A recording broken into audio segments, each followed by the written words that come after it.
David Cameron came to the White House for his first visit as British Prime Minister with a long list of agenda items. But it was the intrigue surrounding oil giant BP's possible involvement in the release of the Lockerbie bomber that took center stage. Cameron and President Barack Obama strongly reaffirmed their position that the release of Abdel Basset al-Megrahi was a massive mistake. I think all of us here in the United States were surprised, disappointed, and angry about the release. This was the biggest mass murderer in British history, and there was no business in letting him out of prison.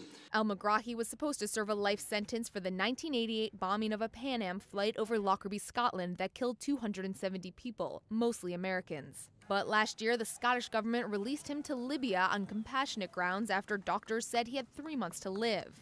Doctors now say he could live for another decade. And with BP already under fire for the massive oil spill in the Gulf of Mexico, there are questions about whether the company sought al-Megrahi's release in exchange for an oil contract with Libya.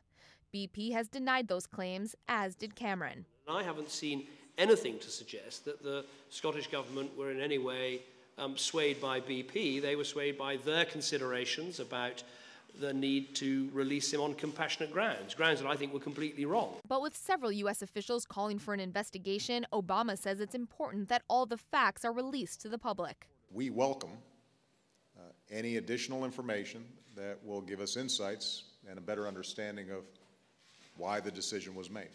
While the Lockerbie case did dominate Obama and Cameron's public remarks, the two leaders also discussed the global economy and the war in Afghanistan. Britain has been a crucial U.S. military partner in Afghanistan, but the war has become increasingly unpopular in the UK. Cameron says he plans to be a staunch U.S. ally in the fight against al-Qaeda, but he still wants his country's troops out of Afghanistan within 5 years.